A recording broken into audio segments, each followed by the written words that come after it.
দান কিংবা সাদাকা ইসলামিক দৃষ্টিতে খুবই গুরুত্বপূর্ণ একটি ইবাদতের নাম।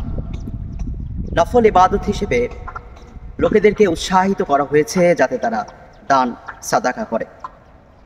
হজরতে ওমর রাদিয়াল্লাহু তাআলা আনহু এবং হজরতে আবু বকর রাদিয়াল্লাহু তাআলা আনহু এর মধ্যে যে দানের ব্যাপারে এক ধরনের প্রতিযোগিতা হতো সেটা আমাদের অনেকেরই জানা রয়েছে।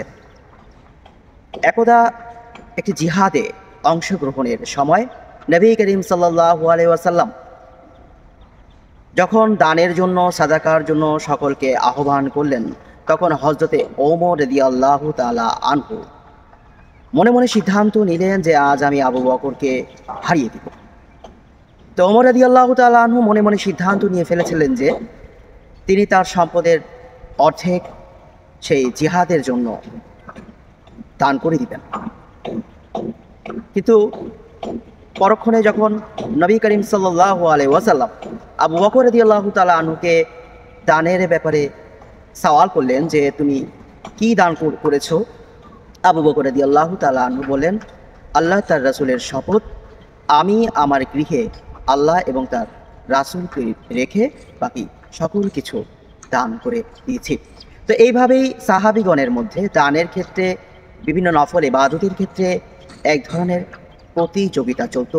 কেননা মহান আল্লাহ পবিত্র কোরআন মাজিদে আমাদেরকে নেক কাজে একে অন্যের প্রতিযোগিতা করতে নির্দেশ দিয়েছেন। কিন্তু খুবই দুর্ভাগ্যজনক যে পবিত্র কোরআন এবং অসংখ্য সহিহ হাদিসের রেফারেন্স দিয়ে আমাদের দেশের ধর্ম ব্যবসায়ীরা, বিভিন্ন ওয়াজেররা তাদের নিজস্ব পকেট ভারী করে থাকেন।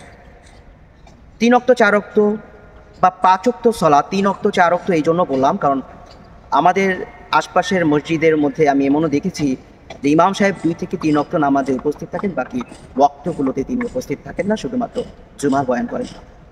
অর্থাৎ হয়তো শুধু খতিবের দায়িত্ব পালন করেন, কিন্তু মোটা অঙ্কের স্যালারি সে মাস শেষে নেন। ওনার যে স্যালারিটা, এই স্যালারিটা সংগ্রহ করা হয় সাধারণ মানুষের দানের টাকা দিয়ে। একজন রিক্সাওয়ালা, একজন নৌকাওয়ালা, একজন শ্রমিক, তিনি জান্নাত পাবার আশায় গরিব হওয়া সত্ত্বেও উক্ত ধনী ধর্ম ব্যবসায়ীকে দান করে থাকেন। বাংলাদেশ খুবই আজব একটি দেশ। এই দেশে গরিবেরা ধনীদেরকে দান করেন, অর্থাৎ যেটা হওয়া উচিত ছিল ধনীরা গরিবদেরকে দান করবেন কিংবা হাদিয়া দিবেন। সেক্ষেত্রে আমরা দেখি যে গরিবেরা ধনী বক্তাদের ওয়াজেরদেরকে দান করেন। অর্থাৎ যেই ব্যক্তি রিক্সা চালায়, নৌকা চালায়, সেই ব্যক্তি এমন একজন মানুষকে দান করেন যার নিজস্ব ব্যবহারের জন্য অসংখ্য প্রাইভেট কার রয়েছে। এবং এই বিষয়গুলো আপনি প্রতিবাদও করতে পারবেন না, কেননা এই দেশে ওয়াজেররা, ধর্ম ব্যবসায়ীরা সাধারণ মানুষের মধ্যে এমন একটি রং নাম্বার ঢুকিয়ে দিয়েছে যে এই সমস্ত অপসংস্কৃতির বিরুদ্ধে কথা বললেই, কেউ যদি কথা বলে তাহলে সে হয়ে যায় ধর্মদ্রোহী, সে হয়ে যায় নাস্তিক, সে হয়ে যায় সাধারণ মানুষদের দৃষ্টিতে অ্যাথিস্ট। এই যে বিষ এবং রং নাম্বার সাধারণ মানুষদের মধ্যে ঢুকিয়ে দেওয়া হয়েছে, যে ওয়াজ নসিহত করে, সেই ওয়াজ নসিহতগুলোরও আয়োজন করা হয়েছে আপনার এবং আমার কষ্টার্জিত অর্থ দিয়ে।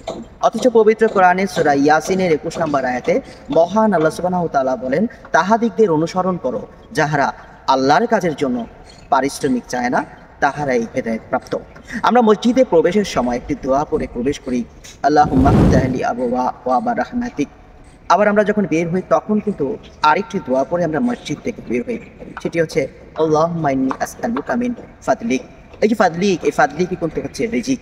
সুতরাং ইসলাম আমাদেরকে এটা শিক্ষা দেয় এবং আল্লাহ এবং তার রাসূল আমাদেরকে এটা শিখিয়েছেন যে ফরজ সালাতের পর রিজিকের তালাশে, রিজিকের অন্বেষণে জমিনে ছড়িয়ে যাও।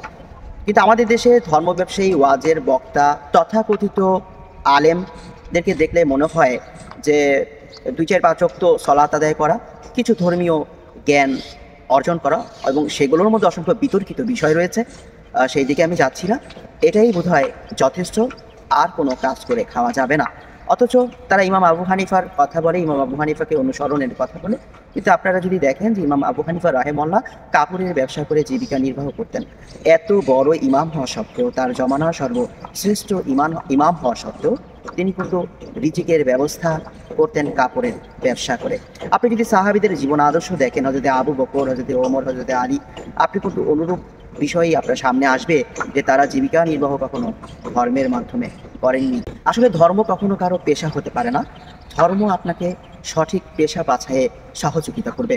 অর্থাৎ কোন পেশাটি বৈধ, কোন পেশাটি অবৈধ, এই বিষয়ে ধর্ম আপনাকে সচেতন করবে, সঠিক শিক্ষা দিবে।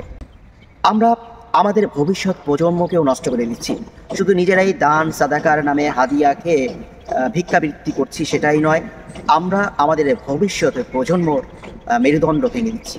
কেননা যেই জাতি ভিক্ষাবৃত্তির মাধ্যমে জীবন পরিচালনা করে সে জাতি কখনো মেরুদণ্ড সোজা করে দাঁড়াতে পারে না।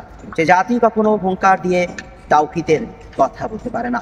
এজন্য দেখবেন এই যে আমরা খেলাফতের এত কোনো গান গাচ্ছি, খেলাফতের কথা বলছি, কিন্তু আমরা কত খেলাফত প্রাপ্ত হচ্ছি না। এর অন্যতম একটি প্রধান কারণ হচ্ছে ভিক্ষাবৃত্তি এবং দাসত্বের জীবন যাপন করা। আমরা 200 বছর ব্রিটিশদের দাসত্ব করেছি, যা আমাদের মেরুদণ্ড ভেঙে দিয়েছে। এবং আমরা আমাদের পরবর্তী প্রজন্ম যারা দ্বীন ইসলাম প্রতিষ্ঠিত করবে, দ্বীন প্রচার করবে, তাদের দিয়ে বিভিন্ন ওয়াজ এন্ড নসিহতের আয়োজন করার জন্য যে অর্থ আমাদের প্রয়োজন, যে অর্থ আমাদের পকেটে ঢুকিয়ে সাধারণ মানুষকে প্রতারিত করতে হবে, সে অর্থ কালেকশন করার নামে তাদের দিয়ে ভিক্ষাবৃত্তি করাচ্ছি। এবং যেই সন্তানেরা আজকে এই ভিক্ষাবৃত্তি করছে, আপনি এটা নিশ্চিত থাকুন কখনোই তাদের দ্বারা ইসলামী খেলাফত প্রতিষ্ঠিত হবে না, কখনোই ইসলামের বড় কোনো কাজ তাদের মাধ্যমে হবে না।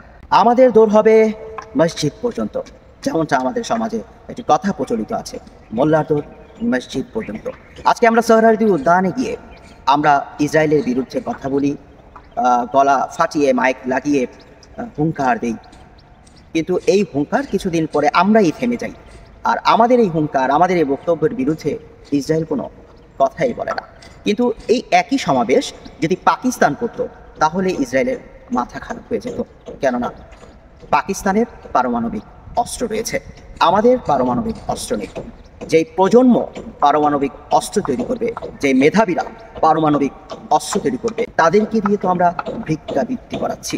তাই পরিশেষে এটাই বলবো, ইসলামকে স্বার্থ বানাবেন না, ইসলামের স্বার্থে কাজ করুন।